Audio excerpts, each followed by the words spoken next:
Good morning to all of you. I don't know how many of you really know about MNCFC. Sound system is all right? Is my voice all right?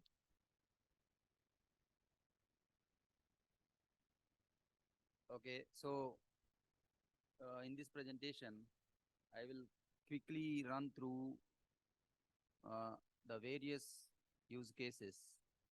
So the various kinds of information products that you can generate using satellite images. So we focus on proven use cases. That means the products which you can generate with a certain level of accuracies, where proven methods are available.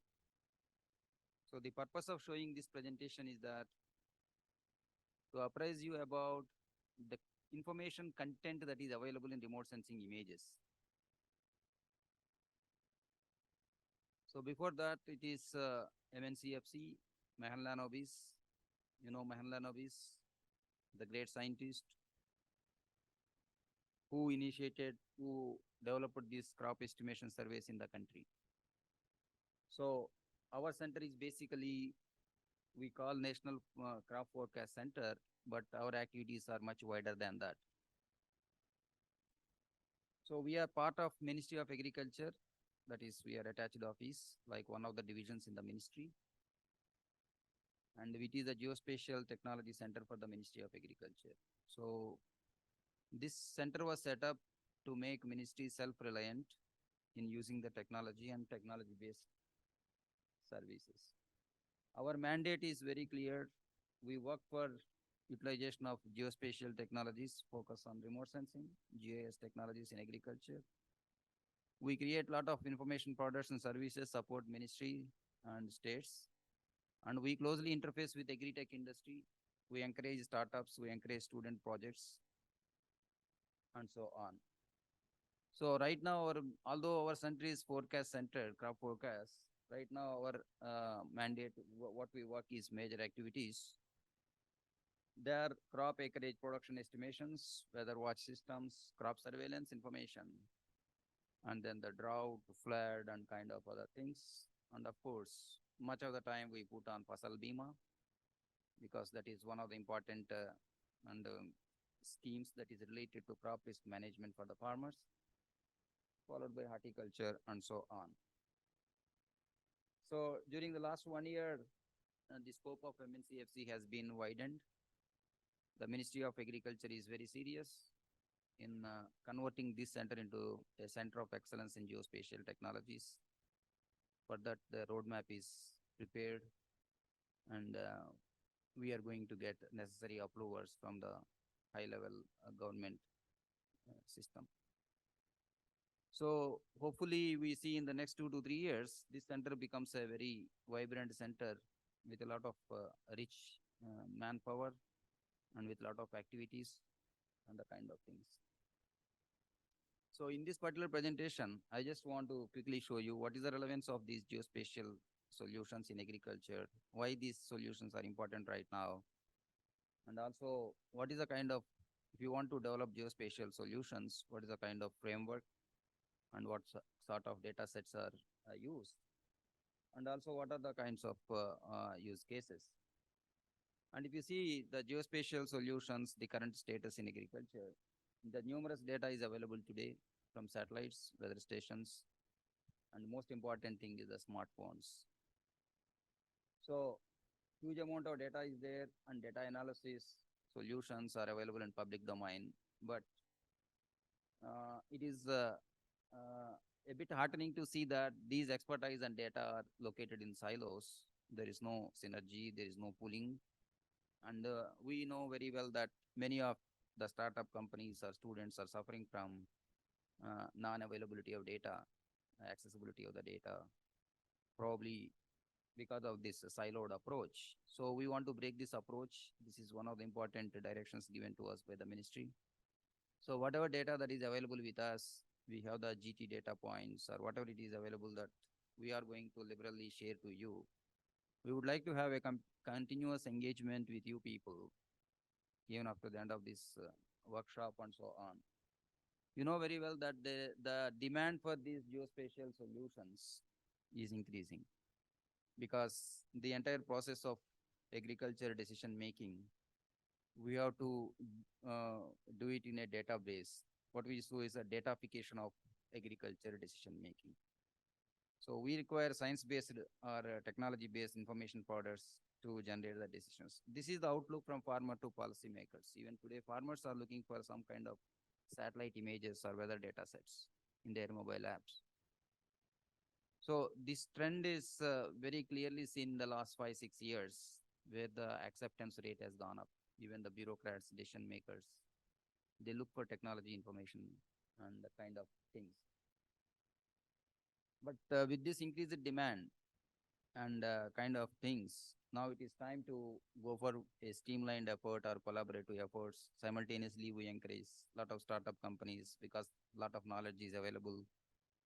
So as MNCFC, we are open to all knowledge centers. We don't discriminate between the government and non-government centers. So we encourage pooling expertise from multiple places, multiple institutions or agencies, whether it is a small or big. So if you generally look at the framework of geospatial solutions, you know very well this is the kind of data. What we call is these the data centric technologies, whether it is a remote satellites, drones, weather stations. They produce enormous amount of data that is related to crops. So by using this data, we can do a lot of analytics with the data. It is starting from simple statistical analysis to solving the complex relationships. Since it is a biological system and this is a lot of physical and biological variables, the interrelations between these data sets is not linear. It is complex, but still, thanks to the technologies, the way the information technology or data sciences are progressing, so a lot of techniques are available to solve these complex problems and to establish the relationships and to make some kind of predictions. So today with all these data sets, with that kind of analytics, all these things are somewhat low hanging fruits. So what we say is that we can weather monitoring systems or we can track crop sowing patterns in the country. For example, if you take rice, whether the rice transplantation has happened or not, when it has happened, because based on the supply of water, there will be a lot of staggering in the transplantation. This year, if you look at the things because of drought situation in some parts of the country like West Bengal and also South Bihar, there was a delay in the transplantation because there was a prolonged dry spell in the month of July or August. So whatever the delay in the transplantation, we could easily capture through satellite images. So very, very low hanging fruits. These are all doable exercises. So this doesn't require, don't think that it requires a lot of knowledge and all these kinds of things. So a simple analysis makes you understand where the delay is happening, how much area it is delayed. And the same way, we can also make the estimates on the maps, at least for certain crops, with reasonably good accuracies. So for rice, wheat, sugarcane, certainly we get more than 90% accuracies. But for other crops like the accuracy levels are less, maybe around 80%. Now also there is a drive in the ministry to produce more accurate estimates on the area and production.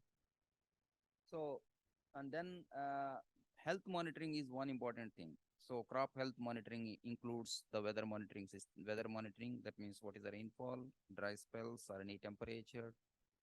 And then the other things like biophysical indicators like satellite indicators, NDVI, LSWI, backscatters, leaf area index, FAPR, and so on.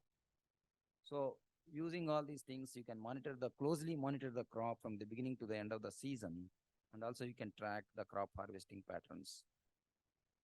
So the crop yield estimation, yes, there are certain models, proven models are there. Nowadays, the deep learning models are being increasingly recognized for crop yield estimation, and they have produced proven results in some areas. So I need not tell you that this is a kind of setup of remote sensing where solar radiation, electromagnetic sensors capture the data and convert the data into images. And they produce the data in various spectral bands like visible near infrared band, shortwave, infrared, and microwave region backscatters. So the microwave advantage is its penetration into the clouds. We are able to produce the overcome the cloud core problem. So thanks to the Copernicus program of European Space Agency, the Sentinels in 2016, they have really revolutionized the remote sensing technology, followed by the services like Google Earth Engine or Amazon or ESRI, where the analysis of satellite data is made more and more simple. So we have wide choice of satellite data today. If you want to go for regional monitoring, regional scale monitoring and produce the information, you have the data at coarse resolution at 1 kilometer, 500 meter to 25 kilometers. And also we have the moderate resolution data sets from 5 to 50 meters and a frequency of 5 to 15 days. And this moderate resolution data is the main workhorse for agriculture applications. And there is a very high resolution segment. Of course, we need to use this in a very selective manner. The reason is that this is a very expensive data. And if we can do it on a larger area, we can't produce the cost-effective solutions for the in remote sensing. So it is very good for localized assessments. And some of these data sets are available in the time series basis. Probably if you take coarse resolution data for last 25, 30 years, and also in case of moderate resolution data sets, you get it around last 10 years. So you can do the change detection, make a meaningful comparisons with the current and past years, and you can assess the crop conditions and then the crop prospects and crop yields. So you all know that the modern, what we are experiencing today is a modern remote sensing. I can call it modern remote sensing because these earlier before 2015 and 2014, just there's a lot of remote sensing images. They are lying at one place. We have to download them one after the other and doing the things. But today, before launching the satellite itself, they are making the lot of other things, calibration studies. And once the satellites are launched, they do the analysis ready products. That means the satellite data is converted into surface reflectance, or in case of microwave data is converted into backscatter images, and geometric corrections, radiometry, and everything is done. So the today's trend is to supply analysis ready products instead of supplying the raw satellite images, what was happening maybe 10 years back. So the next point is that ease of accessing the data is also one important thing. For example, Pixel next year, they're going to launch some satellites. So now itself, they started building the data platform, public data assets. How, because this plays a very important role. Even if you launch satellites and put it in the orbit, and if you are not able to, people are not able to access the data easily, but it is of no use. So as many people use, the value of the data gets multiplied. To make it many people use, you have to go for ease of accessing the data. So you have to build the platforms, data platforms through API services or whatever it may be. So, and then ease of doing analysis. So this is the characteristic feature of today's remote sensing. Maybe in the next 2 to 3 years down the line, you may get much better things. Even today, if you see the NMAP data from German satellite, they went one step ahead because hyperspectral data, they know all the hyperspectral applications. So for each application, they are already given a GUI, user interface. And if you want to do soil carbon mapping, what are all the soil carbon mapping indicators? They have created one user interface. That means you can generate all those indicators. This is one step ahead. This is how the technology is progressing. So it is very interesting. I advise you to see that site, NMAP German satellite, which is producing very good quality 30 meters hyperspectral resolution data. So just have a look at it for your things. So who are interested in the carbon assessments and hyperspectral indicators on the crop health, they can have a look at it. And they're also supplying this data on a free of cost basis. Of course, I need not tell you, this is the kind of data sets you all know very well. And these are the set of some standard indicators of crop health, whether it is NDVI, LSWI, or backscatters, or FAPR. These are all the biophysical parameters indicating the crop. All these indicators, more or less, they act as close proxies to crop yield. And all these indicators, they produce unique information. There is no redundancy here because there is no redundancy between NDVI and LSWI because LSWI is a wetness index, NDVI is a chlorophyll-based index. So they have the exclusive information content. There is no redundancy here. And then the backscatters have unique advantage because it depends on the canopy structure and how the energy is scattered. and based on the volume of the volumetric scattering from the canopy, it is the canopy structure as well as the moisture content in the canopy. So similarly, the other kind of indicators. So what we advise all of you is that try to use a combination of indicators rather than deriving your information based on just only one indicator. Only NDVA has got some limitations. It cannot explain the crop health in its true sense completely. So a combination of NDVA and LSWI and backscatters, you will be able to capture the crop health in a much better way. Of course, these things are well known to you. NDVA, seasonal NDVA profiles, how they change from during the season. So only one important thing is that this is a very proven indicator which has been used by many people. So the phenology, it is clearly represented in the NDVI, the phenological variations as well as the crop condition variables. What is the things, the plot that is producing high yield, it always shows higher NDVI, plot that is producing low yield. This is all proven indicator. But NDVI has certain limitations, like it has got some saturation, it has got some lag effect, and it is a chlorophyll based index. And the plant health is a function of chlorophyll as well as the moisture content. So NDVA alone cannot adequately explain the performance of the crop. So we have to go for some kind of a moisture based index, that is canopy moisture based index, that is land surface wetness index. Again, we should thank the Sentinel systems because they have produced this band in their systems, 2120 nanometer band. So that is a kind of thing. And then the radar backscatters, because the backscatter, the mechanism is different, because NDVI, LSWI, they are the surfacial indicators, whereas backscatter is it is a volumetric scattering. It depends on the canopy structure and kind of things. It is not a surfacial indicator. Therefore, it has got some additional advantage of producing the information. So, if you want to generate a good crop map, the information extraction from the remote images, so you need to have some basic information on the crops and cropping pattern, whatever is followed. And then you need to have some information on the crop calendars, and you need to have good ground truth data. So this is enough. With these things, you can generate the spectral signatures, and then you can apply these models, whether you go for a simple decision-making, decision rule-based approach or machine learning approach or something else. And we go for accuracy assessments. This is very important thing. And then this is the post-classification accuracies. And then once you do that, you can generate the map and the statistics. So if you look at the today's capability of remote sensing based on our own experience, and these are the list of crops where the remote sensing satellite-based assessments can produce reasonably good accuracies. So these are the about 80 to 95% accuracy. These are the list of crops, and with a slightly reduced accuracy for some of the crops. So for all other crops, like for example, for rice and wheat in Punjab and Haryana, you can produce even more than 95% accuracies. The most important critical factors in the crop mapping is that the crop distribution pattern, the size of the fields, whether they are isolated or fragmented, that is very difficult to capture. And then the crop bio window. So the reason for getting low accuracies in soybean crop is that the crop bio window, it exactly synchronizes with the monsoon patterns. Therefore, the chances of getting cloud-free optical data is very, very limited.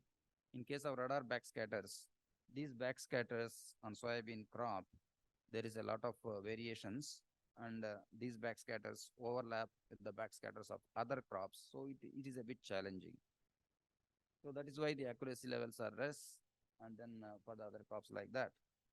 So one of the important things is that you can produce these crop maps for different years. So you can make the GIS analysis with these maps and see the frequency of maps. For example, in some of the states, we discourage rice cultivation year on year. So we can find out what is the frequency map, what are the fields where in all the 6 years rice is being cultivated, what are the fields where the rice is exchanged with some other crops, because a lot of government schemes are running to discourage rice cultivation. So this kind of information product we can easily generate with remote sensing and provide to the users. So the mapping of orchards is a different story here. Horticulture and orchards, its mapping is a slightly different story, because in case of field crops, we adopt for pixel-based approach, or it is a tonal-based approach based on the reflectance values. Whereas in case of horticulture, the tonal-based approach alone is not adequate, because the texture is also important in case of horticulture crops, because of height of the trees as well as the intervening other features. So the texture and tonal, both the things we have to take into account for mapping the horticulture crops.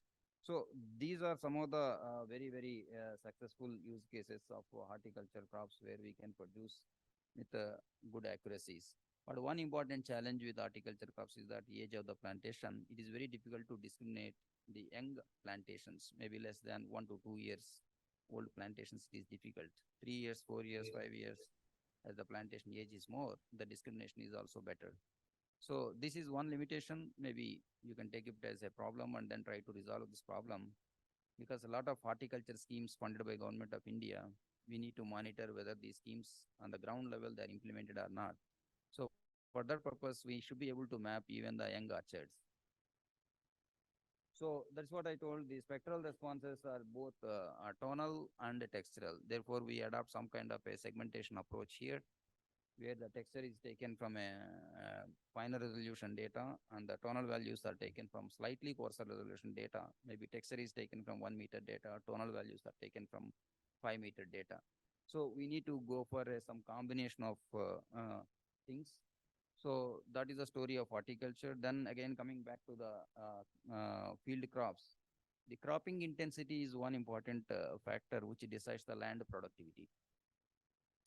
So whether it is a single season crop area, 2 season, 3 season. So the advantage of using remote sensing is that we can generate these season-wise crop area maps with very high accuracy. If you combine all 3 season maps in the GIS, you can produce a cropping intensity map. So this is the driving force to increase the land productivity. So we can identify the places where the cropping intensity is less. That means what are the areas where only one crop is grown in a year, in the remaining 2 seasons it is kept fallow. So when you superimpose this cropping intensity and the resource maps, like your climatology map, soil map, then you can identify what is the scope for increasing the cropping intensity in a given location. So one important thing is that this kind of map you can generate only through satellite images. It's not possible to generate through any other means. So that is a unique advantage of using remote sensing data for cropping for this purpose. So once we know the cropping intensity, then we should know what is the cropping system followed there. So is it a rice system? Is it a soybean and then wheat system? Or it is all 3 seasons rice? For example, in Bengal, it is rice and jute. And in some cases, it is rice and fallow. So this is a very important cropping system where there is a lot of scope to enhance our food grain supplies. This is rice fallow system. So in these 4 East Indian states, there is a general practice is that in the Kharif season, rice crop is grown. In the remaining season, they don't take any crop.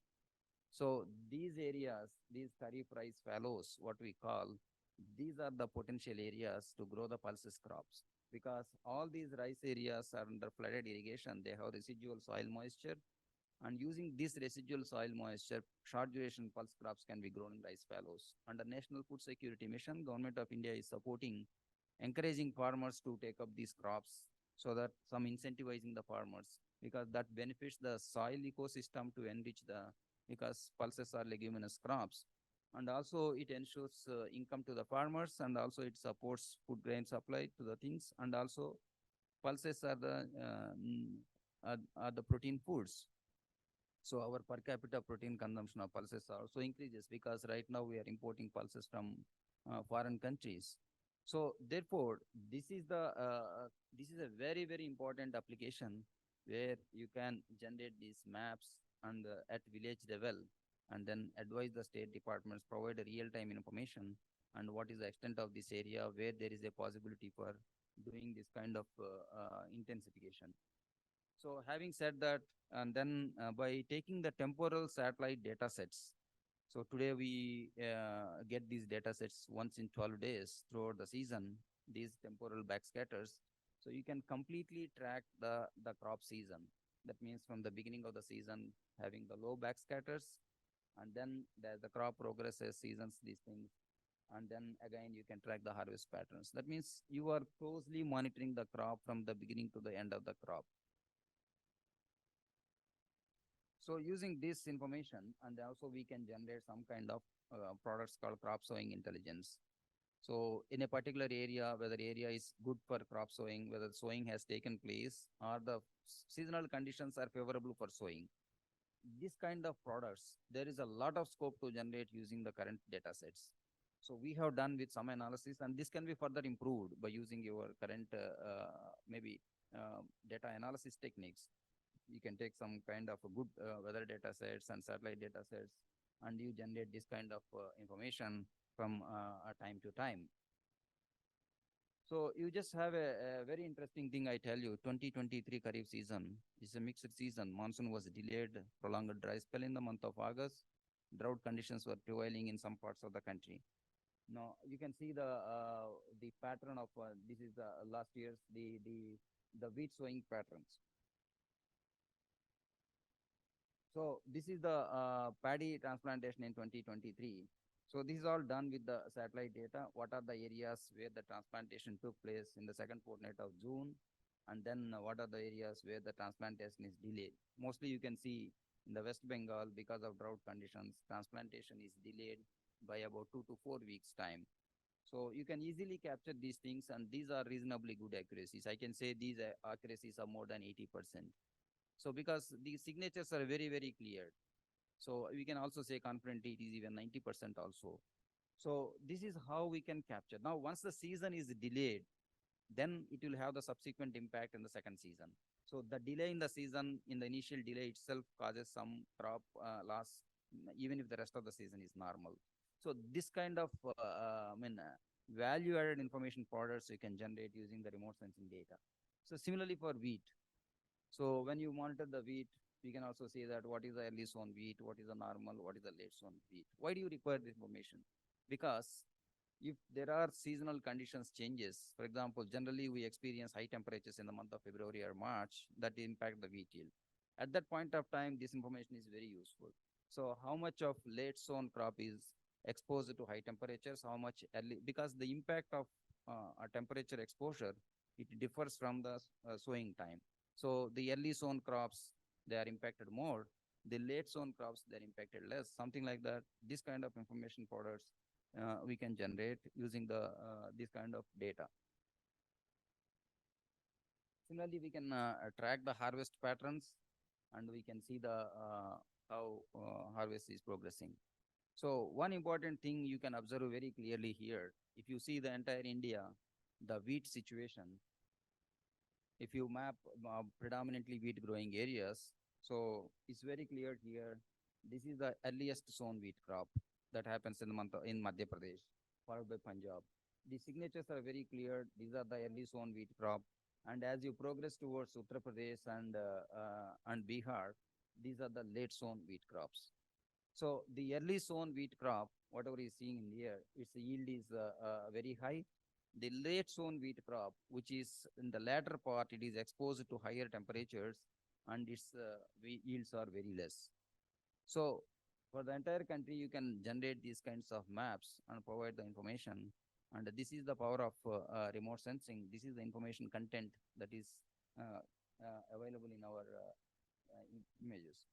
So once you track the harvest patterns, that means every week how much area is harvested with the available Sentinel data. From the harvested area, we can estimate how much is the yield. Either you take the conventional estimates, average yield. For example, if this much area is harvested in 4 to 6, you know the average yields of all the districts. Then you can say how much supply, how much wheat supply is available in these areas. This you call the marketable supply. So how much supply is released to the market.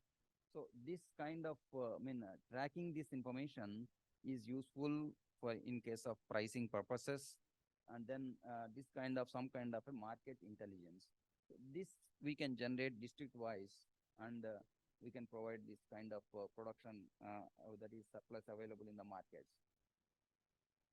So now current season, we are tracking the harvest patterns. Harvest has already started in some of the areas, and then very signatures are very clearly seen. We captured this harvesting is started, and followed by burning also has started. That also we have captured, because stubble burning is a practice here. So these people have harvested and burned their crop also. So that how much area is burned, also we are able to capture through the remote sensing images, and we are able to produce this information. So anyway, that burning I will come to slightly later part. And these are some of the yield estimation models. Today we have general crop estimation surveys from crop cutting experiments that produce the data at district and state level. And using the remote sensing data, technology-based yield estimation, these are the proven approaches. There is a semi-physical model, which is called light use efficiency model, or we call the radiation use efficiency model, because this requires very limited number of parameters on the solar radiation that is available, and there are certain kind of efficiency factor, and then stress factors will be there. We can compute how much is the biomass produced using that kind of solar radiation and stress factors. From the biomass, we can convert the biomass into yield based on the harvest index values. Very simple, straightforward, and reasonably accurate model. For regional assessments, semi-physical models are very good. And it is then followed by the machine learning or deep learning models. So these are also very proven models. But the important challenge is that you should get good, accurate, good quality training data. That is a big challenge, because all our crop cutting experiments data, most of the data is prone to bias. So you have to be very selective and collect good quality data. Once you have the good quality data, these machine learning models are very powerful. They're able to capture and produce the things. And then followed by the crop simulation model, that is a plant process-based modeling approach. But of course, here a lot of parameterization is required. So very quickly go through the natural calamities, how they are impacting our agriculture. These are all very successful cases where drought monitoring can be done with a lot of indicators. So, and then during the season, there is a risk transfer. The disaster relief, the risk reduction happens through two mechanisms in India. One is the relief mechanism, and then the other is the risk transfer mechanism. Risk transfer is nothing but your insurance system, and then the long-term proofing and kind of things. So the remote sensing, one of the important age-old application is the drought monitoring, where you have the meteorological drought using the weather stations, hydrological drought, and then the agricultural drought. A lot of crop condition indicators are useful for agricultural drought assessment. So for meteorology and hydrology, you can measure through some instrumentation, through some gauges you can measure. But for agricultural drought, crop stress, there is no instrumentation to measure, because that becomes very expensive, millions of farms. So the best way of crop stress detection is remote sensing, because they are using those kind of indicators. So of late, we are microwave data is also very useful for drought detection. So because the principle of microwave backscatter is a function of wetness and the roughness. So during the drought conditions, all the water bodies, they are dry and smooth in nature. So you can see two images of radar images here.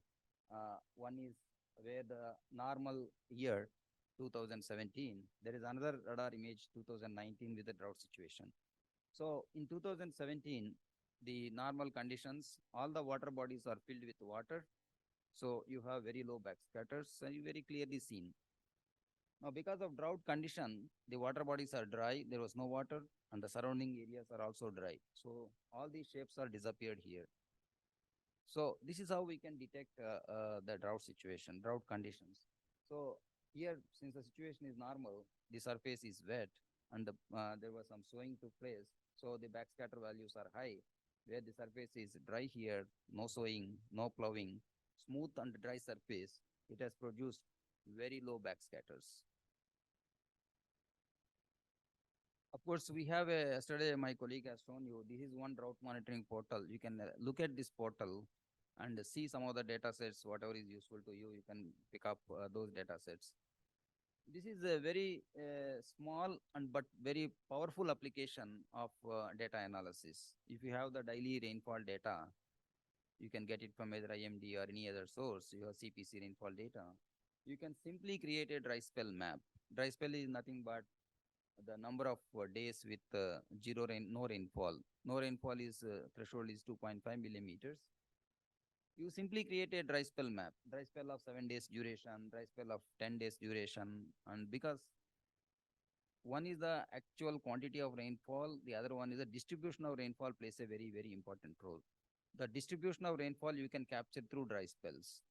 So, what is the existence of dry spells? Because in the current season, if you take during this period, most part of the country in this, they have experienced dry spells of 7 days or more, and the number of dry spells is more than four. This is a very simple application. You can write some small code and then, and of course, with this data, Wadhwani team sitting with us, he wrote some code and then developed this application. This is just 1 day job. You see this when I superimpose this dry spell on my crop maps, I can see the crops exposed to the dry spell at different stages. That is a function of crop loss. It's a very simple but very impactful application. So this also, I think my colleague has shown to you yesterday. This is the root zone soil moisture products today available in the public domain, and this also shows very, very sensitive. This year, all this region is affected by drought. You can see this the the the reduction in the root zone soil moistures are very, very, very significant. So if you have got research interest, you can beautifully do some good analysis using your Sentinel SAR data, and you can do, we captured the drought conditions in Karnataka, all these things using Sentinel SAR data because optical data is cloudy. So you can do good research, you can do good, publish a good paper also, because this season has given a lot of opportunities for the analysts to produce new things. So like this, the backscatters also contain a lot of information. Because of this year drought, you have very low backscatters all over this region. Because drought means your canopy is weathering canopy. That means the smoothness is more and dryness is more compared to actively growing crop. So all these regions you experience very low backscatters. But in these regions are also backscatters are less, but this is not because of drought, because of delayed transplantation. The crop stage is different. So another application is that you have time series data of 25 years, 30 years, and you have the data of satellite indices, you have the data of the crops and these things. We can generate a kind of composite index of drought vulnerability. What are the regions which are more vulnerable to drought?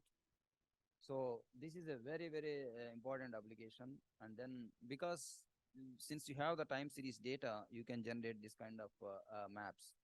Of course, similarly, the floods and flood scenarios, and then what is the flood impact assessment. So I would like to emphasize on one point here.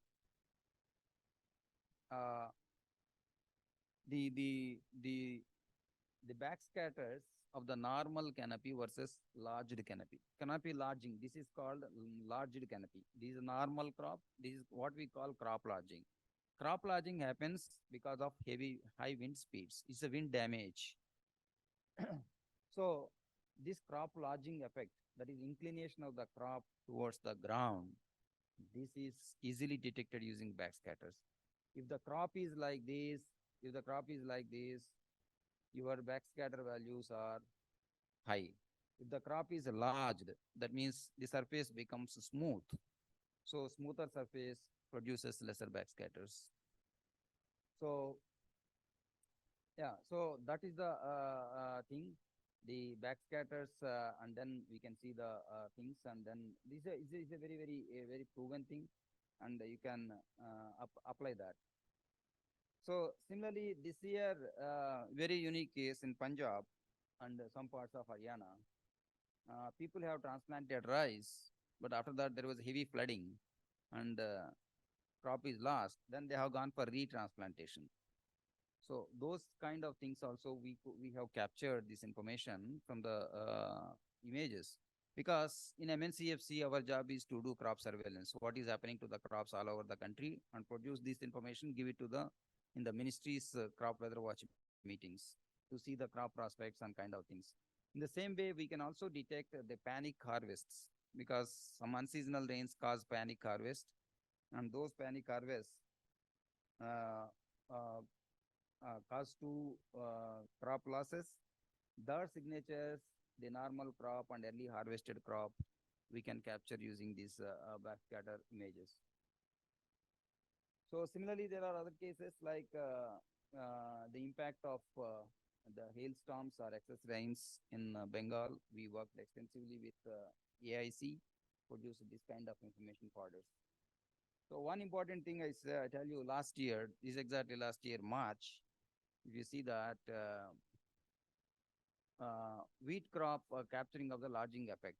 So there is a sharp increase. This is because of lodging, very high moisture content, and there is excess rainfall and wind speed that created lodging.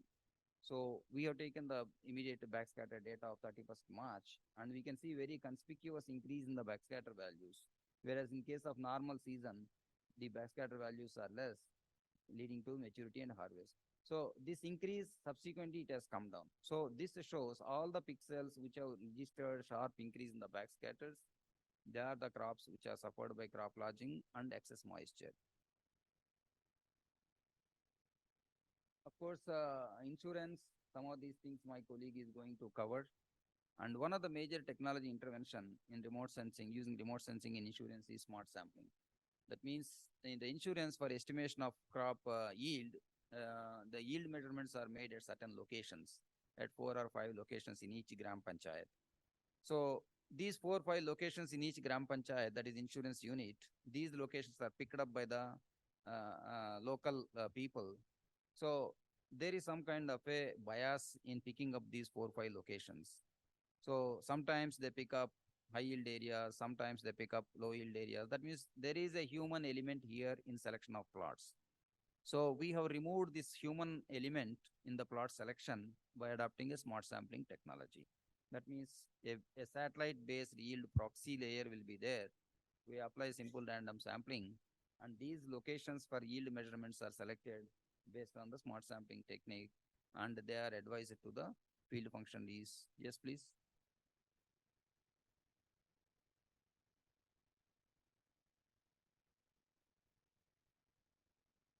Every insurance unit is my sampling unit. So in that insurance unit, we make the stratification, either what is the crop condition variability, either 2 strata or 3 strata. And from each strata, we distribute in terms of in proportion to the area. So our unit of analysis is insurance unit. So in each insurance unit, I should estimate the representative yield. My constraint is that here I can do this crop measurement, yield measurements only in 4 or 5 locations. That is my constraint.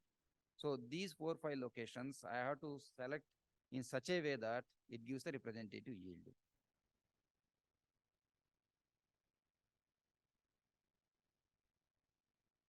That's why not insurance people, the state departments. That's why we have removed that bias. So the plot selection is done through the remote sensing images and advise it to the people. You go and conduct the crop yield measurement at that particular location. And that is how the smart sampling has increased the transparency in the yield estimation system. Yes, it is being currently implemented, and we have some automation tool for that smart sampling.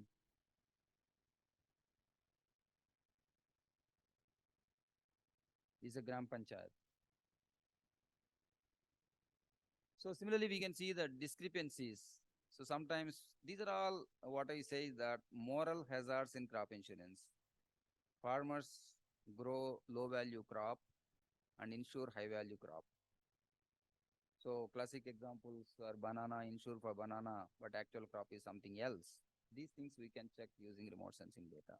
It's a very, I think this application, these kind of applications, you can automate, you can produce some kind of an API service, and people can use that API, hit it, and find out what is it actually existing versus everything can be automated.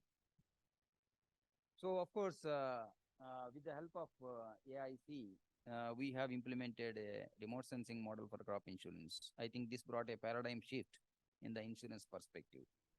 So probably yesterday, the former AIC chairman, Mr. Podar, might have talked to you.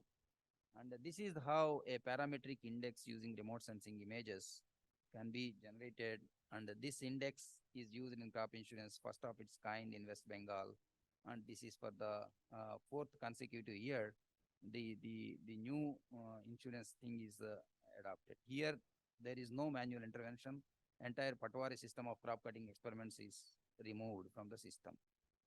So it is a completely data-driven, technology-driven solutions. I have to give credit to former chairman of AIC, Mr. Podar, and from NRSC side, I was looking, and then we two together, and the government of West Bengal, three of us, we worked during the COVID period.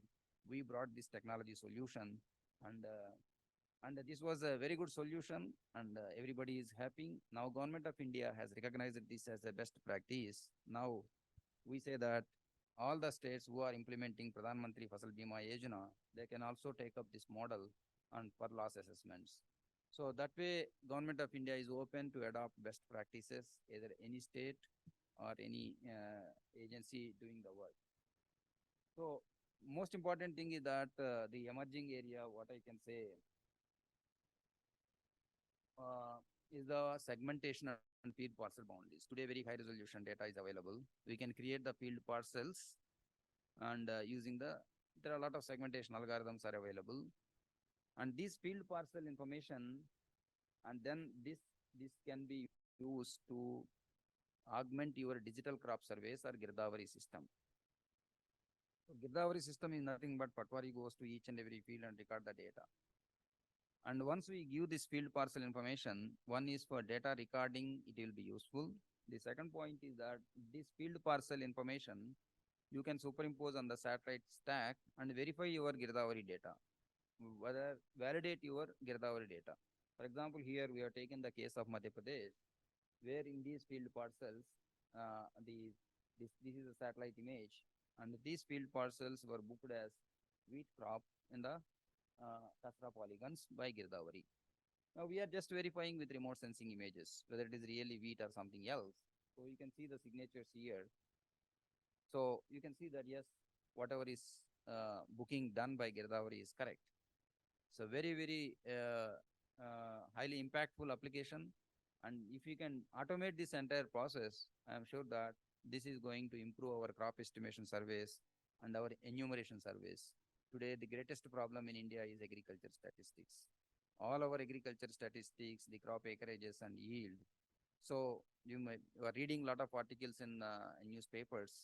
So there is a need to improve agriculture statistics in the country, because agriculture statistics is fundamental, is basic information for further valuation for developing any further application. So in that context, these field parcel segmentation and using the remote sensing images and mapping at parcel level, this is going to have very huge impact on our crop surveys. Maybe the startup companies, one of the companies, they can build this kind of applications and to the country. So you can see this here, very interesting application. Now that field parcel cadastral revenue survey maps are cadastral maps, whatever you are seeing here in the black color things, and in each thing there is a cadastral parcel number plus field parcel map. Field parcel map is generated with high resolution image through segmentation process. And then the digital crop survey points. This is what digital crop survey people are doing using a mobile app and going to each and every field. And then satellite map. If I can put all the four together, then it serves all the purposes. That means it validates the digital crop survey, it procures it shows the information at parcel level, and then produce a very reliable statistics of agriculture statistics. So this is just a beginning, a first product. I'm just throwing open for you people to think. You just look at this slide after this end of these things, and based on this you generate ideas and try to produce the information how to improve our digital crop surveys. So one important factor is that these digital crop surveys, whatever we are doing from the ministry, are these are not the long-term arrangement because these crop surveys are very expensive because manual survey with mobile app visiting each and every parcel. So for one time, two time, 3 years is okay, but in the long term, it's not economical. That is point number one. The second point is that these digital crop surveys also they tend to be biased because ultimately the mobile app recording is done by the persons only. They tend to be biased. So considering these two limitations, now if we can bring the satellite parcel map plus satellite crop map, and then if we can generate the signatures of the crops, probably after 2 years, we can dispense with the digital crop survey, at least for major crops. For rice, wheat, cotton, I don't go for digital crop survey. I can produce the map. And for the remaining crops, yes, I will go for digital crop survey. So that way we can reduce the load on digital crop survey and improve the accuracies of your crop statistics. Probably this is one idea you can think. And we are MNCFC, we are working on this. So similarly now through these automated algorithms, because we are working in collaboration with the Google LLC using these high resolution images, we can generate a tree cover map. So what are the trees that are located on the field boundaries? What are the trees located within the field? So all this is being done at the automated mapping because it's not possible through any other way. Because this has got a lot of implications because in the agroforestry scheme, carbon neutral scheme, tree growing, and what is the current tree density, what is the optimal density, what is the gap, and where is the scope to improve, increase this agroforestry cultivation. And this is a very, very impactful application. You can think about this because this is also closely linked with your carbon sequestration potential of farmlands. So of course, these are the kinds of satellite images today available. So the other important thing is that stubble burning, the very, very important problem in some of the states, still this practice is being continued. So there are two important products from satellite here. One is that based on the temperature algorithm, temperature anomalies, what are the burnt area locations, burning locations. I think this data is available in the public domain. It is produced by NASA. So this is a proven burning algorithm where we can see the locations of burning area. If we superimpose our crop map on these locations, and there is a separate index called burnt area index, which is generated with shortwave infrared bands using the Sentinel shortwave infrared bands. So these burnt area index you can generate for each burning location. How much is the burnt area? How much is the rice stubble burning area? So this kind of maps you can, it's one of the proven applications. So this is how your burnt area signature is captured. So this is the burnt area and this is non-burnt area. It's a normal area. So you can also compute with the Sentinel, the burnt area index. You can apply on the rice map and you can generate this kind of information. So the other important thing is that the bioenergy. So a lot of crop residues are available. If you see the bioenergy, the main product of bioenergy is the ethanol product, that is bioethanol. Ethanol is produced is the first generation ethanol and 2G ethanol. The first generation ethanol is through fermentation process, which sugarcane, sugar fermentation and produce first generation ethanol. The second generation ethanol is through enzymatic process where the lignin and cellulose content of the crop residues. We can produce the ethanol and then there is another product called bio pellets. They are the energy pellets. So these bio pellets are used in the power plants, NTPC and those things. So what we say is that these, we have 141 million hectares of land, cultivated area, producing a lot of crop residues. So these crop residues are potential sources for generating these things. That's why in Punjab and Haryana also there are a lot of bioethanol plants. They're picking up rice stubbles and pushing to the projects. So there is a bioenergy. How much is the crop residues that are estimated and what is the surplus crop residues? And then all these things, solutions we can develop. So once we have the crop map, we can generate the how much is the biomass that is available, and then what is the surplus and where it is available, and you can do some transport solutions using the GIS applications. Of course, this is another important thing where the photo analytics, where the smartphone based pictures are used to do the mapping to detect the crop in the photographs. This is one important because Plantex is one successful app. You might have seen the millions of farmers have registered for Plantex. And there are so many other things. And last year we had some small collaboration with Stanford Research Institute where they have done this photo analytics and one app they have developed it. And through that app, once the farmer uploads the photograph of his crop affected by stress, either flood or drought, so that particular photo, it is able to detect which part of the field is affected and kind of things. That is one of the advanced applications. So now in the ministry, we are looking for bringing this technology and large scale use of this photo analytics because we have a lot of field photograph databases. We want to give these databases to the companies who are interested in working with this and do this automated detection of crops using field photographs and the kind of things. Maybe we are going to float some kind of an UI document. You can closely watch our website. Probably we can pick up some 1 or 2 or 3 good companies who can do this work for us. We'll give some kind of funding support and to get this done. I could not cover all the applications, but these are some of the major applications which the other use cases with remote sensing and then soil mapping, wastelands, and so on. So what I say is that today's technology, that is the data that is available, there are a lot of opportunities are there, and you can develop a lot of customized solutions. And then there is a lot of demand for these things. So because the level of acceptance is increasing, but still this use of these geospatial solutions in agriculture sector is still at a very low scale. Probably in the next 2 to 3 years, it is likely to go up. So if we can generate one application, the way the UPI has hit the market, the universal payment gateway, in that way, if we have some 1 or 2 applications in agriculture where it goes up to the farmer level, large scale adoption, so that will certainly change the landscape of our agriculture. Maybe startup companies, you can think about in that way, at least one good application which can have the large penetration, which farmers, because today farmers are eagerly looking for this kind of technology solutions. So thank you very much for your patient hearing.